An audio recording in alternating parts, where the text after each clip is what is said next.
En la historia política mundial, pocas trayectorias son tan extraordinarias y controversiales como la de Nicolás Maduro Moros, un hombre que pasó de conducir autobuses en el metro de Caracas a dirigir una nación entera. Esta es su historia completa, sin filtros ni propaganda. Esta es la verdadera historia de cómo un conductor de autobús llegó a la presidencia de Venezuela. Capítulo 1. Los orígenes. Para entender la historia de Nicolás Maduro, debemos remontarnos a la Caracas de principios de los años 60. Venezuela vivía entonces lo que los historiadores llaman la época dorada del petróleo. El país sudamericano disfrutaba de una prosperidad económica sin precedentes. Las torres de concreto se elevaban en Caracas, las autopistas se construían a ritmo acelerado y miles de inmigrantes europeos llegaban buscando el sueño venezolano. El 23 de noviembre de 1962, en el Hospital Clínico Universitario de Caracas, nació Nicolás Maduro Moros. Su llegada al mundo coincidió con un momento particular de la historia venezolana. El país estaba bajo el gobierno de Rómulo Betancourt, el primer presidente en completar su período constitucional. Venezuela construía su democracia, pero también enfrentaba una guerrilla de izquierda inspirada en la Revolución cubana. El padre de Nicolás, Nicolás Maduro García, era un hombre de convicciones firmes. Trabajaba como líder sindical vinculado al sector petrolero, la columna vertebral de la economía venezolana. No era un hombre rico, pero tampoco pobre. Pertenecía a esa clase trabajadora organizada que en los años 60 tenía cierto poder de negociación y estabilidad económica. Las cenas en la familia Maduro estaban marcadas por conversaciones sobre los derechos laborales, las luchas sindicales y la justicia social. Teresa de Jesús Moros, la madre de Nicolás, era el pilar emocional de la familia. Una mujer trabajadora, devota, que inculcó en sus hijos valores de solidaridad y esfuerzo. En las entrevistas que Maduro ha dado a lo largo de los años, siempre menciona a su madre con profundo cariño, describiéndola como la fuerza moral que guió su infancia. La familia Maduro vivía en El Valle, un barrio popular al oeste de Caracas. En los años 60 y 70, El Valle era un sector en plena transformación. No era uno de los barrios más pobres de Caracas, pero tampoco era una zona residencial privilegiada. Era el corazón de la clase trabajadora caraqueña. Las casas eran modestas pero dignas, las calles bulliciosas, y los niños jugaban pelota en cualquier espacio disponible. El pequeño Nicolás creció en este ambiente de barrio popular, rodeado de familias de trabajadores, comerciantes y empleados públicos. Asistía a las escuelas públicas del sector, jugaba con los niños del vecindario y desde temprana edad fue testigo de las discusiones políticas que su padre traía del mundo sindical. En la Venezuela de aquellos años, el sindicalismo era una fuerza poderosa, y los líderes sindicales, como su padre, eran figuras respetadas en sus comunidades. Durante su infancia, Maduro fue un niño normal. No hay registros de que fuera un estudiante excepcional ni particularmente problemático. Era un muchacho del barrio, con las mismas preocupaciones que cualquier niño venezolano de su generación. El béisbol, los amigos, la escuela y las aventuras en las calles de El Valle. Capítulo 2. Adolescencia y despertar político. La adolescencia de Nicolás Maduro coincidió con los años 70, una década de profundos cambios en Venezuela y el mundo. Globalmente era la época de la Guerra Fría, los movimientos de liberación en América Latina, la música rock y las revoluciones culturales. En Venezuela, el presidente Carlos Andrés Pérez acababa de nacionalizar el petróleo en 1976, un acto que llenó de orgullo a los venezolanos y prometía una era de prosperidad sin límites. Maduro ingresó al Liceo José Ábalos en El Valle, una institución pública que reflejaba la diversidad social del barrio. Allí comenzó a forjar su personalidad y sus intereses. Sus compañeros de clase recuerdan a un joven carismático, conversador, siempre rodeado de amigos. No era el típico estudiante aplicado que se sienta en la primera fila, pero tampoco era un rebelde sin causa. Lo que realmente apasionaba al joven Nicolás era la música. Los años 70 fueron la edad dorada del rock y Maduro se enamoró profundamente de ese género. The Beatles, Led Zeppelin, Pink Floyd, Deep Purple. Estos grupos no solo eran música para él, eran una forma de ver el mundo. El rock representaba rebeldía, cuestionamiento del establishment, libertad. Maduro aprendió a tocar la guitarra eléctrica. Pasaba horas en su habitación practicando acordes, intentando replicar los solos de Jimmy Page o los riffs de Ritchie Blackmore. Soñaba con formar una banda de rock y tocar en los festivales que ocasionalmente se organizaban en Caracas. Llegó a participar en pequeñas agrupaciones musicales del barrio, tocando en fiestas y eventos locales. Esta faceta artística de Maduro es poco conocida, pero fue genuina y profunda. Sin embargo, la música no era su única influencia. En casa, su padre continuaba trayendo las discusiones del mundo sindical y político. A finales de los 70, Venezuela comenzaba a mostrar las primeras grietas de lo que sería una crisis profunda. El boom petrolero ocultaba problemas estructurales: corrupción rampante, dependencia total del petróleo, desigualdad social creciente y un sistema político que muchos veían como cerrado y elitista. El joven Maduro comenzó a participar en discusiones políticas con su padre y los amigos sindicalistas que visitaban su casa. Estas conversaciones plantaban semillas de conciencia social. ¿Por qué, si Venezuela era tan rica en petróleo, había tanta pobreza? ¿Por qué los trabajadores debían luchar tanto por derechos básicos? ¿Por qué el sistema político parecía favorecer siempre a los mismos? A los 17 años, Maduro tomó una decisión que marcaría el resto de su vida. Abandonó el liceo sin completar su bachillerato. Esta decisión ha sido objeto de múltiples interpretaciones. Maduro mismo ha dado diferentes versiones a lo largo de los años. En algunas entrevistas sugiere que fue por necesidad económica, que su familia necesitaba que trabajara. En otras, da a entender que fue una decisión ideológica, un rechazo al sistema educativo burgués. La verdad probablemente es más simple y común de lo que cualquier narrativa heroica o trágica sugiere. Maduro era un estudiante regular que no encontraba motivación en el sistema educativo formal, que estaba más interesado en la música y en las discusiones políticas que en las matemáticas y la química. Miles de jóvenes venezolanos de su generación tomaron decisiones similares. Lo que hace única la historia de Maduro es lo que vino después. Capítulo 3. El conductor del metro. Con 17 o 18 años, sin título de bachiller, Maduro necesitaba trabajar. A principios de los años 80, Caracas estaba en pleno proceso de construcción de su sistema de metro, un proyecto ambicioso que prometía revolucionar el transporte en la capital. El metro de Caracas sería el orgullo de la ciudad, un sistema moderno, eficiente, comparable a los mejores del mundo. Maduro consiguió empleo en el metro de Caracas. Aquí hay cierta controversia sobre su rol exacto.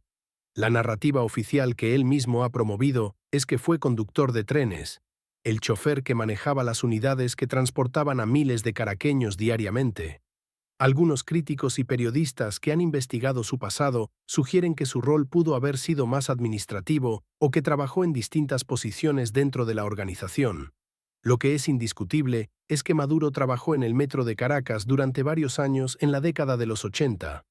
Ya fuera como conductor, supervisor o en funciones administrativas, este trabajo lo puso en contacto directo con la realidad del venezolano común.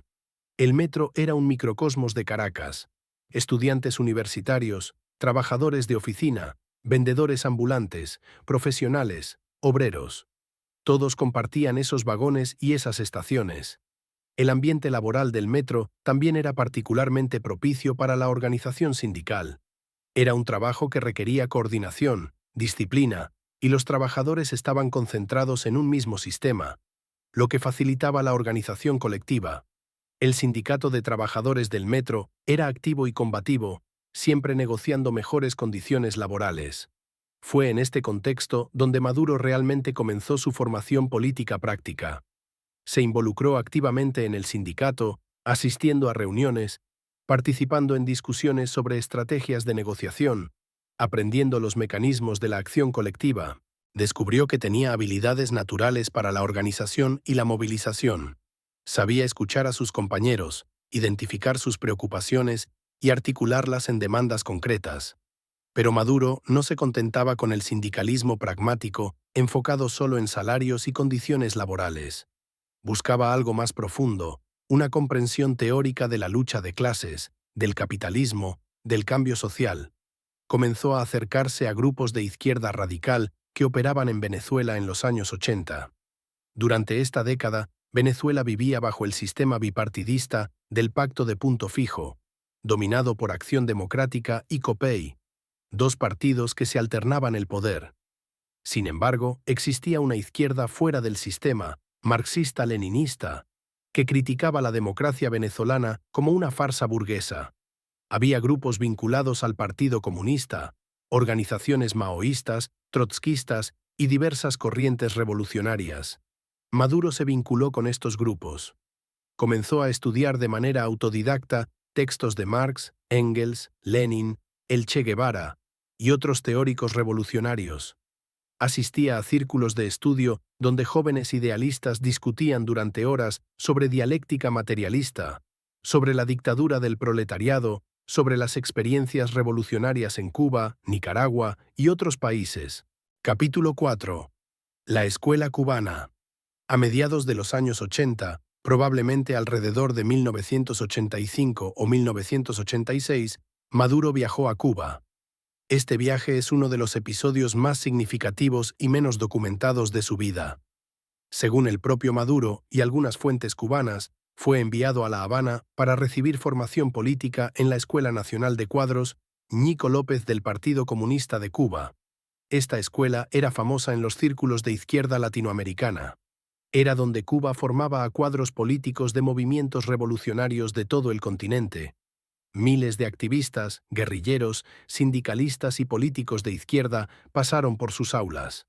El currículum incluía teoría marxista-leninista, historia del movimiento comunista internacional, economía política y técnicas de organización y propaganda. Para Maduro, que había sido un estudiante mediocre en el liceo y nunca había completado una educación formal superior, esta experiencia en Cuba fue transformadora. Por primera vez en su vida, estaba en un ambiente académico que le apasionaba, estudiando temas que consideraba fundamentales. No era matemáticas abstractas o literatura clásica que le parecía irrelevante. Era la teoría que explicaba el mundo tal como él lo veía. Un mundo de opresores y oprimidos, de explotadores y explotados. Más allá de lo académico, la experiencia cubana lo expuso al sistema revolucionario en funcionamiento. Vio la Cuba de los 80, con sus logros en educación y salud, pero también con sus carencias económicas y su sistema político autoritario. Sin embargo, para un joven idealista de izquierda como Maduro, Cuba era la prueba viviente de que un sistema alternativo al capitalismo era posible. En Cuba también quedó profundamente impresionado por la figura de Fidel Castro. Castro era entonces una leyenda viviente del movimiento revolucionario internacional. Maduro asistió a algunos de sus famosos discursos maratónicos. La oratoria de Fidel, su capacidad para capturar la atención de las masas durante horas, su mezcla de teoría política con anécdotas personales, todo esto influyó en el estilo que Maduro posteriormente desarrollaría. Durante su estancia en Cuba, Maduro también estableció contactos que serían valiosos en su futura carrera política.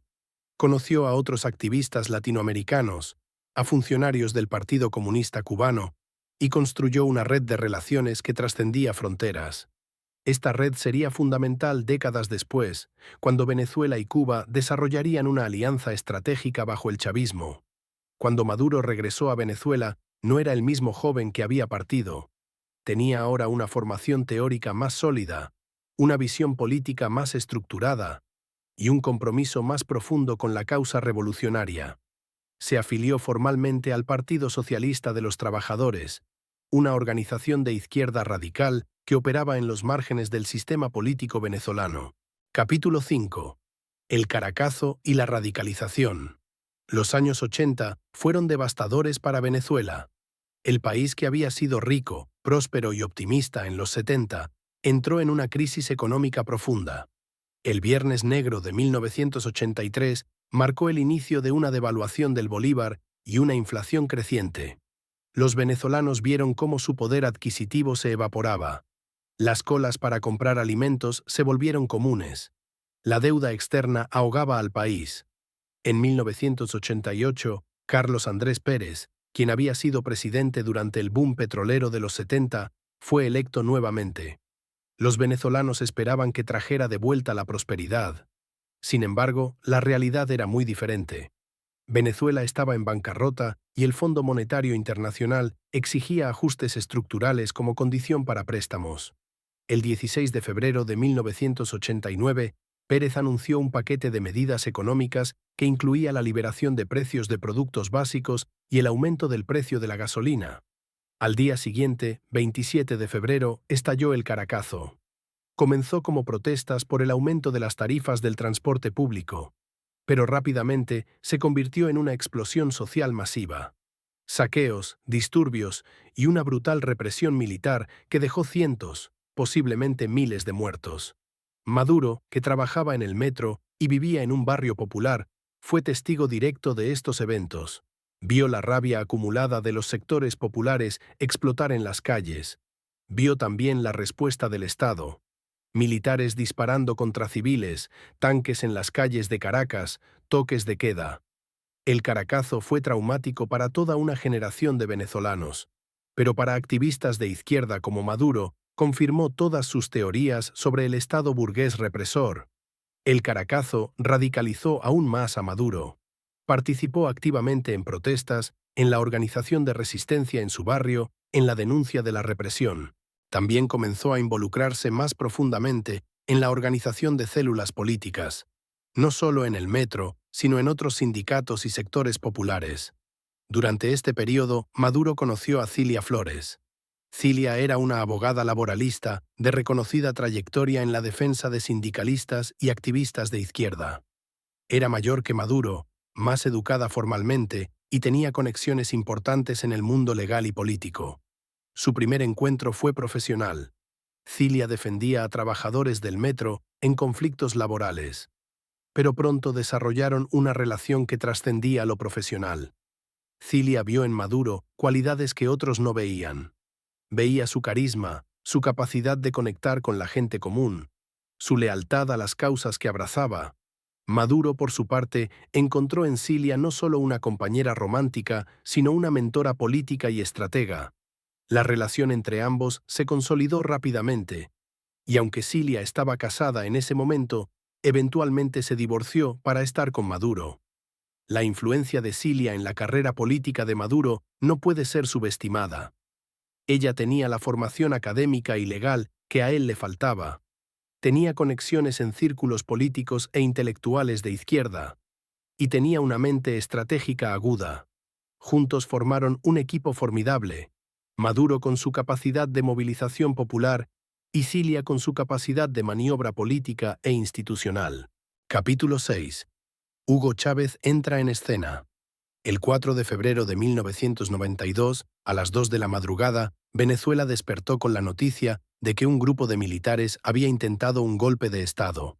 El golpe fracasó, pero uno de sus líderes, un teniente coronel llamado Hugo Rafael Chávez Frías, logró aparecer brevemente en televisión para asumir responsabilidad por la acción.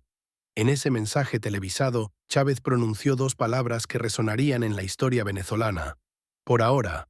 Por ahora no habían logrado sus objetivos, pero la lucha continuaría. Para millones de venezolanos cansados del sistema político tradicional, Chávez se convirtió instantáneamente en un héroe. Un militar joven, carismático, que había tenido el coraje de intentar derrocar un gobierno corrupto e ineficiente. Para los activistas de izquierda como Maduro, Chávez representaba algo aún más significativo. Un militar con ideas bolivarianas y revolucionarias que podría ser el líder que la izquierda venezolana había estado esperando. Mientras Chávez estaba en prisión, cumpliendo condena por el intento de golpe, Maduro fue uno de los muchos activistas que trabajaron incansablemente por su liberación y por mantener vivo el movimiento que había nacido el 4 de febrero. Organizaban protestas, recolectaban firmas, visitaban a los militares presos. El Movimiento Bolivariano Revolucionario 200, como se llamaba el grupo de Chávez, comenzó a coordinarse con activistas civiles de izquierda. En 1994, el nuevo presidente Rafael Caldera, quien había ganado las elecciones criticando el establishment político tradicional, indultó a Chávez y los otros militares golpistas. Chávez salió de prisión convertido en una figura política nacional. Inmediatamente comenzó a recorrer el país, dando discursos, organizando un movimiento político. Su mensaje era claro: La vía ahora no sería la militar, sino la electoral. Conquistarían el poder a través de elecciones, no de golpes. Maduro se unió al proyecto chavista desde el primer momento. Vio en Chávez lo que muchos otros activistas de izquierda vieron: un líder carismático con arraigo popular que podría aglutinar todas las fuerzas dispersas de izquierda en un movimiento coherente. Pero más importante, vio la posibilidad real de llegar al poder, algo que la izquierda venezolana nunca había logrado por vía electoral. Durante los años 1995 a 1998, mientras Chávez construía su movimiento político, que se llamaría Movimiento Quinta República, Maduro trabajó como organizador de base. Su rol no era prominente, no era vocero ni figura pública, pero era crucial. Viajaba por todo el país organizando células del movimiento en barrios populares, sindicatos, comunidades rurales. Usaba su experiencia sindical para convencer a trabajadores. Usaba su origen humilde para conectar con los sectores populares. Era un trabajo duro y poco glamoroso. Significaba largas horas en autobuses, viajando a pueblos remotos, dormir en casas de simpatizantes, comer lo que hubiera, hablar con pequeños grupos en condiciones precarias. Pero Maduro lo hacía con dedicación absoluta.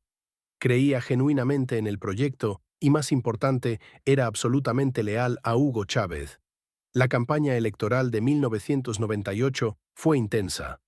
Chávez enfrentaba a la candidata del establishment, Irene Sáez, y luego a Enrique Salas Romer, quien fue el candidato de última hora de los partidos tradicionales.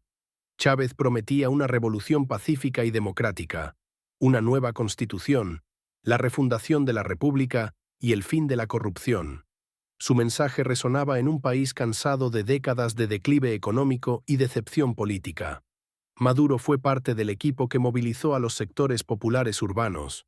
Organizaba caravanas, mítines en barrios, garantizaba que la gente saliera a votar. El 6 de diciembre de 1998, Chávez ganó con un contundente 56% de los votos.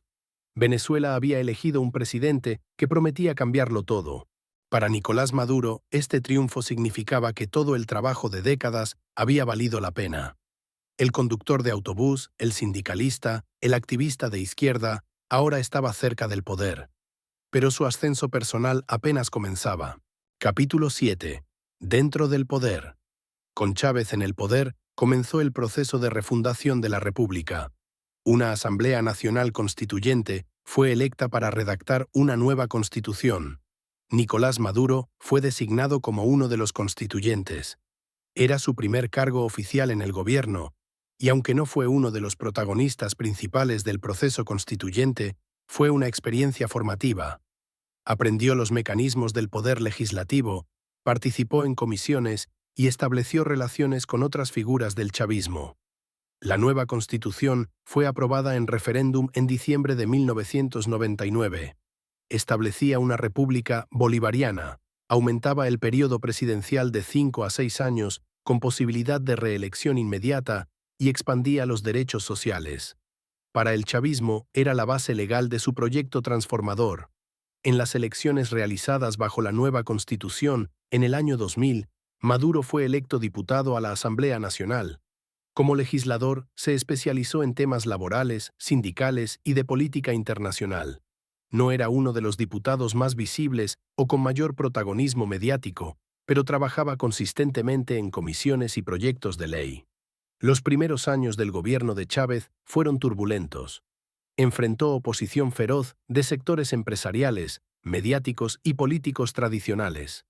En abril de 2002, un golpe de Estado brevemente derrocó a Chávez, quien fue devuelto al poder por una combinación de presión popular y lealtad de sectores militares. Maduro estuvo entre los chavistas que se movilizaron para exigir el retorno del presidente. Luego vino el paro petrolero de diciembre de 2002 a febrero de 2003, cuando la gerencia de PDVSA, la empresa petrolera estatal, intentó derrocar a Chávez paralizando la producción de petróleo. La economía venezolana se desplomó temporalmente, pero el gobierno sobrevivió y Chávez consolidó su control sobre la industria petrolera, despidiendo a miles de empleados opositores. Durante todas estas crisis, Maduro demostró lealtad inquebrantable. Mientras algunos chavistas se distanciaban cuando las cosas se ponían difíciles, Maduro permanecía firme. Esta lealtad no pasó desapercibida para Chávez, quien valoraba enormemente la fidelidad en su círculo cercano. A mediados de la década de 2000, con los precios del petróleo disparándose, Venezuela entró en una era de bonanza económica. Chávez usó estos recursos para expandir programas sociales, las famosas misiones que daban acceso a educación, salud y alimentos a sectores que históricamente habían sido marginados. También expandió su influencia internacional, promoviendo el socialismo del siglo XXI y creando alianzas con gobiernos de izquierda en América Latina. Maduro continuaba trabajando discretamente, acumulando experiencia y consolidando su posición dentro del movimiento chavista. Viajaba frecuentemente representando al gobierno en eventos internacionales. Desarrolló relaciones con movimientos sociales y partidos de izquierda en otros países. Pero todavía no era una figura de primera línea. Capítulo 8. El canciller. En agosto de 2006, Hugo Chávez tomó una decisión que sorprendió a muchos. Nombró a Nicolás Maduro como ministro del Poder Popular para Relaciones Exteriores, es decir, canciller de Venezuela. Este nombramiento fue inesperado por varias razones. Maduro no tenía formación diplomática formal. Su nivel educativo era limitado. No hablaba inglés con fluidez, algo inusual para un canciller. Y aunque había viajado bastante, su experiencia internacional era principalmente con movimientos sociales, no con diplomacia de alto nivel. Sin embargo, Chávez vio en Maduro exactamente lo que necesitaba para la Cancillería venezolana en ese momento. No quería un diplomático tradicional que buscara consensos y hablara en términos cautelosos. Quería un activista político que promoviera agresivamente la visión bolivariana y antiimperialista de Venezuela en el mundo. Quería alguien absolutamente leal que ejecutara su política exterior sin cuestionamientos. Maduro era el hombre perfecto para ese rol. Como canciller, Maduro viajó incansablemente durante 6 años. Representó a Venezuela en la Asamblea General de las Naciones Unidas, en la Organización de Estados Americanos, en cumbres presidenciales, en reuniones bilaterales.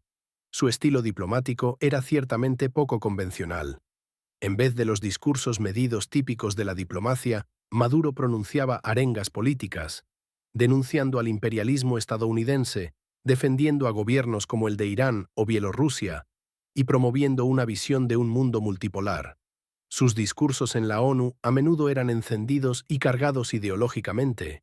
Hablaba de conspiraciones imperiales, de la lucha de los pueblos oprimidos, del nuevo orden mundial que Venezuela ayudaba a construir. Para los simpatizantes del chavismo, Maduro era una voz valiente que se atrevía a desafiar a las potencias occidentales. Para los críticos, era un ejemplo de diplomacia amateur e ideologizada que aislaba a Venezuela internacionalmente. Como canciller, Maduro profundizó las relaciones de Venezuela con Cuba, que bajo Chávez se había convertido en el aliado más cercano del país. Miles de médicos y maestros cubanos trabajaban en Venezuela, mientras el petróleo venezolano subsidiado fluía hacia la isla. También cultivó relaciones con Rusia, China, Irán, Bielorrusia y otros países que compartían con Venezuela una visión crítica del orden internacional liderado por Estados Unidos. En América Latina, Maduro fue un actor clave en la promoción de la integración regional bajo términos bolivarianos. Trabajó en el fortalecimiento de ALBA, la Alianza Bolivariana para los Pueblos de Nuestra América, un bloque de países de izquierda. También en la creación de UNASUR, la Unión de Naciones Suramericanas, y CELAC, la Comunidad de Estados Latinoamericanos y Caribeños, organizaciones que excluían a Estados Unidos y Canadá. Durante sus años como canciller, Maduro también profundizó su relación personal con Hugo Chávez. Pasaba largas horas con el presidente, no solo discutiendo política exterior, sino también sobre temas más amplios. Chávez era un hombre de personalidad arrolladora, carismático, verborrágico, que podía hablar durante horas sobre cualquier tema. Maduro aprendió a escuchar, a anticipar lo que Chávez quería, a ejecutar sus directivas sin cuestionamientos. Chávez, quien no tenía hijos varones involucrados en política y cuyas hijas no mostraban ambiciones políticas claras, comenzó a ver en Maduro algo más que un colaborador eficiente. Lo veía como un discípulo, como alguien que genuinamente creía en el proyecto bolivariano y que podría continuarlo. Maduro era ideológicamente confiable, lealtad inquebrantable, y aunque no tenía el carisma natural de Chávez, tenía otras cualidades: disciplina, capacidad de trabajo y conexiones con sectores populares y sindicales. Capítulo 9. El heredero. En junio de 2011, Hugo Chávez anunció públicamente que padecía cáncer. Fue un shock para Venezuela y para el chavismo. Chávez era el centro absoluto del proyecto bolivariano. Toda la revolución giraba en torno a su personalidad.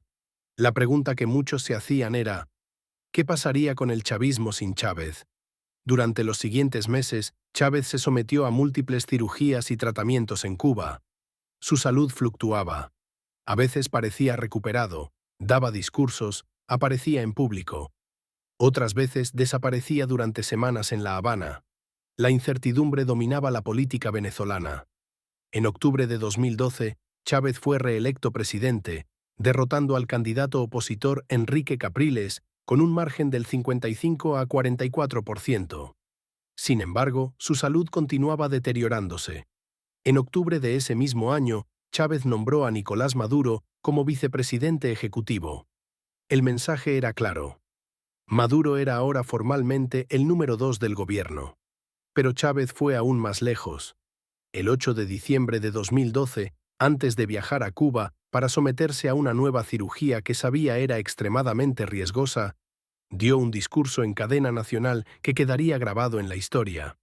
En ese discurso emotivo, Chávez habló de su enfermedad, de la posibilidad de que no sobreviviera, y pidió explícitamente al pueblo venezolano que si algo le pasaba, eligieran a Nicolás Maduro como su sucesor. Lo hizo de manera directa, sin ambigüedades. Este momento fue extraordinario en múltiples sentidos. Chávez, un líder que había construido un culto a la personalidad y cuyo proyecto político estaba totalmente centrado en su figura, estaba designando públicamente a un sucesor.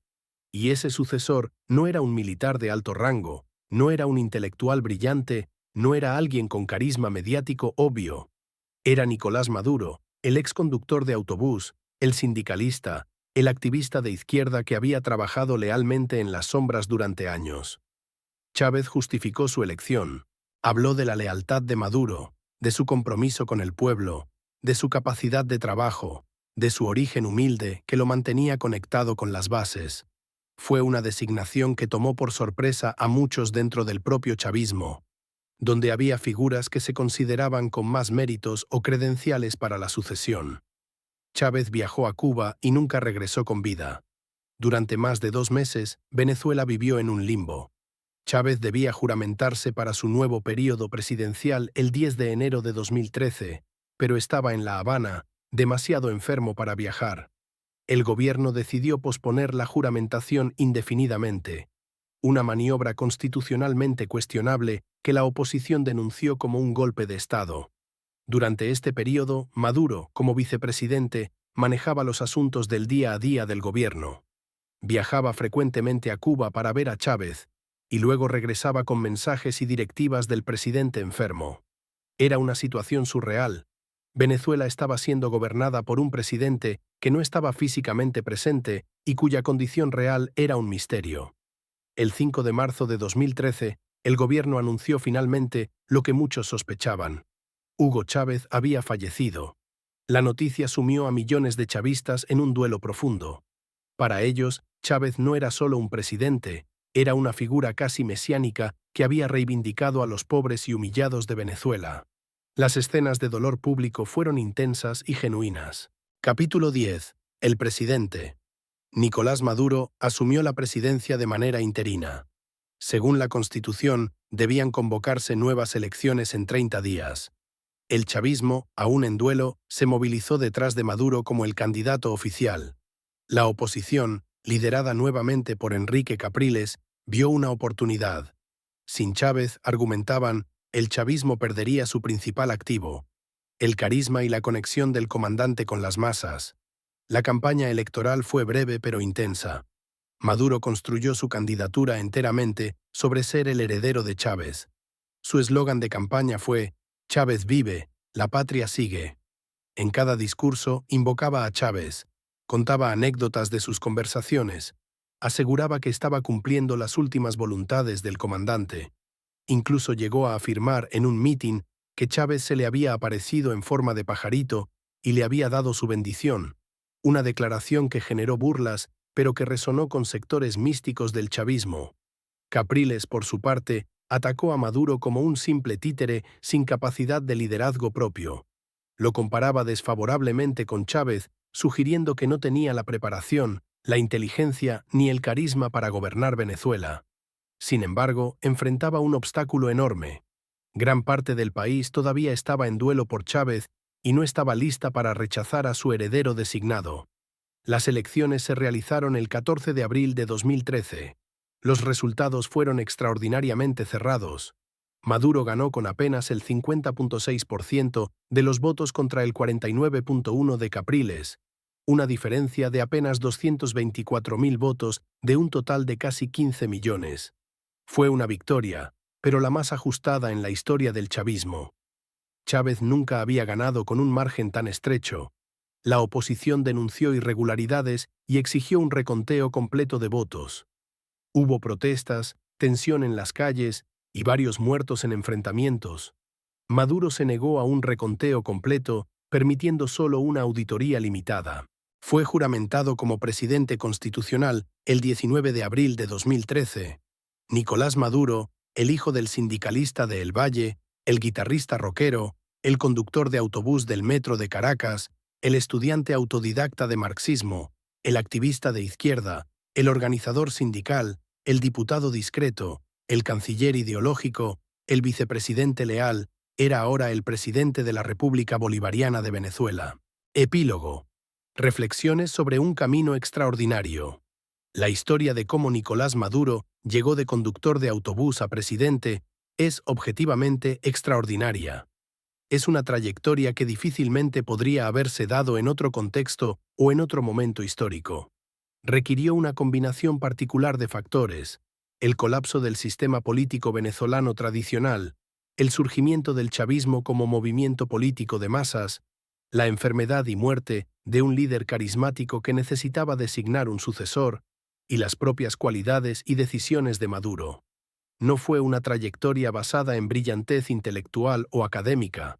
Maduro nunca completó educación secundaria formal, nunca obtuvo un título universitario, nunca fue un teórico destacado o un intelectual reconocido.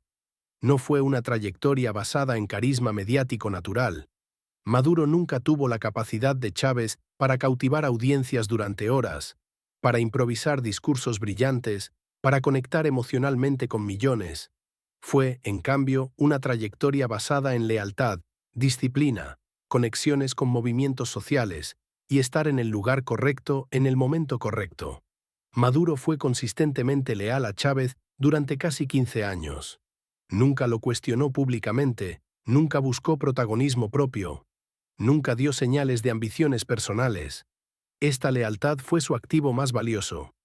También fue una trayectoria facilitada por su origen humilde. En un movimiento político que se definía por su identificación con los pobres y excluidos, el hecho de que Maduro genuinamente provenía de ese mundo le daba credibilidad. No era un intelectual de clase media que simpatizaba con los pobres desde afuera. Había sido conductor de autobús, había vivido en barrios populares, conocía de primera mano las preocupaciones de la gente común. Su formación en Cuba y sus conexiones internacionales con movimientos de izquierda también fueron importantes. Le dieron una visión política más amplia y contactos que serían valiosos cuando llegó al poder. Su experiencia sindical le enseñó organización, negociación y movilización. Su trabajo como canciller le dio experiencia en gobierno y relaciones internacionales. Pero quizás el factor más importante fue simplemente que Hugo Chávez lo eligió. Sin esa designación pública y emotiva, en diciembre de 2012, es muy probable que Maduro nunca hubiera llegado a la presidencia. Había otros líderes chavistas con más carisma, más educación, más experiencia militar o gubernamental. Pero Chávez eligió a Maduro, y en el chavismo, la palabra de Chávez era sagrada. Una vez en el poder, Maduro enfrentó desafíos monumentales. Heredó una economía venezolana que ya mostraba signos preocupantes de deterioro. inflación creciente, escasez de productos básicos, caída de la producción petrolera, un tipo de cambio sobrevaluado que generaba distorsiones masivas. Heredó un país profundamente polarizado, donde aproximadamente la mitad de la población lo rechazaba. Y heredó el peso imposible de ser comparado constantemente con Hugo Chávez, uno de los líderes más carismáticos que América Latina había producido en décadas. La historia de lo que Maduro ha hecho con el poder, de las decisiones que ha tomado, de los resultados de su gobierno, es inmensamente controversial y dolorosa. Venezuela bajo su presidencia ha experimentado una crisis humanitaria y económica de proporciones históricas. Millones de venezolanos han huido del país. La economía se ha contraído en más de 2/3. La inflación ha alcanzado niveles hiperinflacionarios. Las instituciones democráticas se han erosionado severamente. La represión contra la oposición se ha intensificado. Los defensores de Maduro argumentan que estos resultados son consecuencia de una guerra económica orquestada por Estados Unidos y sectores empresariales, combinada con la caída de los precios del petróleo. Los críticos argumentan que son el resultado de políticas económicas desastrosas, corrupción rampante y autoritarismo creciente. Este debate está lejos de resolverse y las pasiones que genera son intensas. Pero ese es un tema para otro análisis. Lo que hemos explorado hoy es cómo llegó allí. La historia de Nicolás Maduro, antes de ser presidente, es la historia de millones de latinoamericanos de su generación. Origen humilde, educación incompleta, trabajo duro, búsqueda de sentido a través de ideologías políticas, compromiso con causas que prometen justicia social y navegación de las corrientes turbulentas de la historia. Es también una historia que nos recuerda que los líderes políticos no surgen de la nada. Son productos de contextos históricos específicos, de movimientos sociales más amplios, de redes de relaciones personales y políticas, de oportunidades aprovechadas y de lealtades cultivadas. La historia de Maduro es imposible de entender sin entender la crisis del sistema político venezolano tradicional, sin entender el surgimiento del chavismo, sin entender la figura de Hugo Chávez. Es, finalmente, una historia que ilustra tanto las posibilidades como los peligros de la política democrática. La posibilidad de que alguien de origen humilde, sin educación formal superior, pueda llegar a la presidencia de un país. Pero también el peligro de que la lealtad sea valorada por encima de la competencia, de que el origen de clase sea visto como más importante que la capacidad, de que el compromiso ideológico excuse la falta de preparación técnica. Nicolás Maduro llegó de conductor de autobús a presidente. Es una historia extraordinaria, única, controvertida y profundamente humana. Es la historia de un hombre que nunca imaginó, manejando un autobús en el metro de Caracas en los años 80, que 3 décadas después estaría dirigiendo un país. Es la historia de cómo los caminos de la vida, la política y la historia pueden converger de maneras totalmente inesperadas. Esta ha sido la verdadera historia de Nicolás Maduro, el conductor de autobús que llegó a presidente. Una historia que nos fascina, nos desconcierta y nos hace reflexionar sobre la naturaleza del poder, el liderazgo y el destino en la política latinoamericana contemporánea. Gracias por acompañarnos en este recorrido por una de las trayectorias políticas más extraordinarias y controversiales de nuestro tiempo.